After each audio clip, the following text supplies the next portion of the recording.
Hello friends, welcome to my YouTube channel DS Gyan Drishti. आज का जो मेरा वीडियो है वो आधारित है यौगिक और उसके रासायनिक सूत्र, जो काफ़ी इंपॉर्टेंट है। हर क्लास में पढ़ रहे क्लास 5 से लेकर क्लास 12 के विद्यार्थियों के लिए तो मोस्ट इम्पॉर्टेंट वीडियो है। आप इस वीडियो को देखिए, क्योंकि इस वीडियो में बताने जा रहा हूँ कुछ महत्वपूर्ण यौगिक और उनके रासायनिक सूत्र। तो स्टार्ट करते हैं इस वीडियो को आप अंत तक देखिए। वीडियो को लाइक कीजिए, शेयर कीजिए, और यदि आप इस चैनल पर पहली बार विजिट करें तो प्लीज़ चैनल को सब्सक्राइब कर लें। तो पहला यौगिक है। यौगिक होता है कि जब एक ही पदार्थ के दो परमाणु आपस में एक निश्चित अनुपात में संयोग कर या दूसरे तत्वों के परमाणुओं के साथ एक निश्चित अनुपात में संयोग कर रासायनिक अभिक्रिया के फलस्वरूप जो नए गुण वाले पदार्थ का निर्माण करते हैं उसे हम यौगिक कहते हैं, इंग्लिश में कंपाउंड कहते हैं।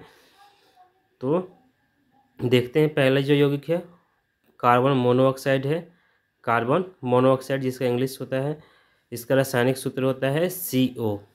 दूसरे नंबर पर जो है कार्बन डाइऑक्साइड, इसका जो रासायनिक सूत्र होता है CO2 होता है। कार्बन मोनोऑक्साइड का अगर आणविक द्रव्यमान निकाले तो कार्बन की जो परमाणु संख्या होती है 6 होती है और परमाणु द्रव्यमान होता है 12। ऑक्सीजन की परमाणु संख्या 8 होती है और परमाणु द्रव्यमान 16। तो 12 और 16 को जोड़ देंगे तो ये हो जाएगा 28, यानी कार्बन मोनोऑक्साइड का आणविक द्रव्यमान 28 हो जाएगा। सेकेंड नंबर पर है कार्बन डाइऑक्साइड है, इसकी उसी तरह कार्बन की परमाणु संख्या 6 तो इसका परमाणु द्रव्यमान 12 और ऑक्सीजन के 8 होती है परमाणु संख्या, द्रव्यमान होता है 16। तो 16 दूना 32 और 12 तो हो जाएगा 44। कार्बन डाइऑक्साइड की जो आणविक द्रव्यमान होगा वो 44 होगा।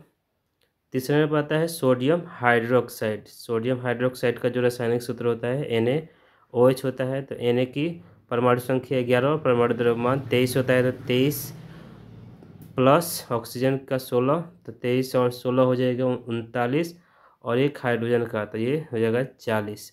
सोडियम हाइड्रोक्साइड का आणविक द्रव्यमान। चौथे नंबर पर आता है पोटेशियम हाइड्रोक्साइड। इसका जो रासायनिक सूत्र होता है KOH होता है।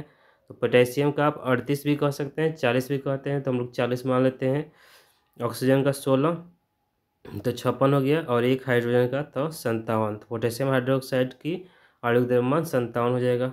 अगले नंबर पर आता है कैल्शियम हाइड्रोक्साइड। कैल्शियम हाइड्रोक्साइड का जो रासायनिक सूत्र होता है वो CaOH2 होता है। तो इसका हो जाएगा OH का हो जाएगा 17, 17 दूना 34, और इसका 40, 34 और 40 हो जाएगा 74 कैल्शियम हाइड्रोक्साइड का आणविक द्रव्यमान। नेक्स्ट है हाइड्रोजन क्लोराइड। हाइड्रोजन क्लोराइड को हम लोग हाइड्रोक्लोरिक अम्ल कहते हैं। ये हमारे शरीर के अंदर हमारे पेट में ये पाया जाता है, और इसका जो रासायनिक सूत्र होता है HCl होता है। इसकी जो परमाणु द्रव्यमान हो जाएगा, आणविक द्रव्यमान हो जाएगा, हाइड्रोजन का 1 होता है और क्लोरीन का 35.1। तो इस प्रकार इसका हो जाएगा 36.5। अगला है सल्फ्यूरिक अम्ल, जिसको इंग्लिश में सल्फ्यूरिक एसिड कहते हैं। रासायनिक सूत्र होता है H2SO4। तो इसका जो आणविक द्रव्यमान होगा कुछ इस प्रकार से होगा। हाइड्रोजन का 2 हो जाएगा, मतलब 2 परमाणु है, तो सल्फर का हो जाएगा 32 तो 34 हो जाएगा, और 64 इसका हो जाएगा 16 चौके 64। तो 64 और कितना 34, 64 और 34 हो जाएगा आपका 98। तो इस प्रकार सल्फ्यूरिक अम्ल का आणविक द्रव्यमान 98 हो जाएगा 98। अगला है कैल्शियम कार्बोनेट, जिसे हम संगमरमर भी कहते हैं। कैल्शियम कार्बोनेट का जो रासायनिक सूत्र होता है CaCO3 होता है। तो कैल्शियम का 40, कार्बन का 12 और इसका 48। तो 12 और 48 60 और 40 तो 100। कैल्शियम कार्बोनेट का जो आणविक द्रव्यमान हो जाएगा वो 100 हो जाएगा।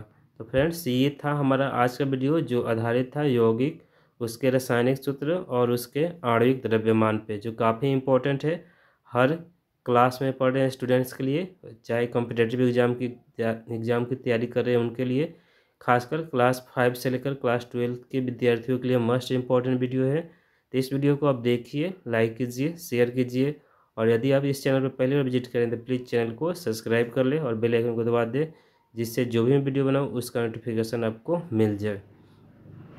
इसी प्रकार हो जाएगा, जैसे मान लीजिए आपका नाइट्रिक अम्ल है। नाइट्रिक अम्ल का जो रासायनिक सूत्र होता है इंग्लिश में नाइट्रिक एसिड कहते हैं। सूत्र जो होता है HNO3 होता है। तो H का 1, N का 14 तो 1 15 हो जाएगा, HNO3 तो O का हो जाएगा 48, तो 15 और 48 हो जाएगा 63। इस प्रकार नाइट्रिक अम्ल का जो आणविक द्रव्यमान हो जाएगा 63 हो जाएगा। तो thank you for listening and watching this video. इसी प्रकार और भी जितने यौगिक है उनका हम लोग आणविक द्रव्यमान निकाल सकते हैं। उसके लिए आपको परमाणु संख्या, परमाणु द्रव्यमान याद करना होगा तत्वों का।